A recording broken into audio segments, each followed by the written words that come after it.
agree with the president, who said that what is happening in this country with gun violence is an embarrassment. Back when Newtown happened, we couldn't find common ground with the other side.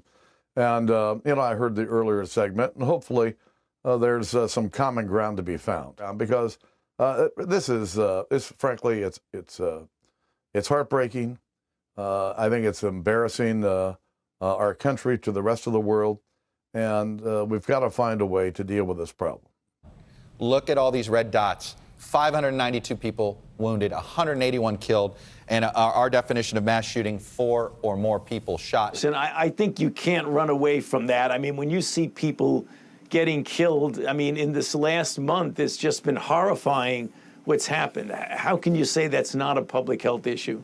As it relates to gun, they're urging Congress to act on 2 bills that would expand background checks that passed the House. They now want the Senate to act. The reality, though, Chuck, while those 2 things are stalled, the White House is focused on infrastructure. You know, the bills that pass the House are bills that are supported by the majority of the country, including Republicans, including gun owners. So there is no reason not to pass the legislation, especially now that the NRA is basically imploding. That had been the hammer that kept people from voting on gun legislation before. What I think that is necessary and states should be exploring right now are things called red flag laws that a number of states have passed. We had one here, these. David.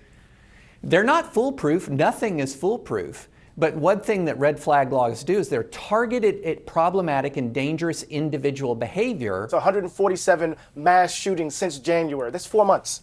4 months. And so it makes little sense to me that we think about or we dance around the Second Amendment in this way while we're constantly burying folk. And let's be very clear here really quickly, Chuck, is that there is a mass mental health crisis in this country. Yeah. But it's happening in a place where we're all awash in guns. So we need to prepare ourselves for the kind of convergence of those 2 things in very, very horrific ways, it seems to me.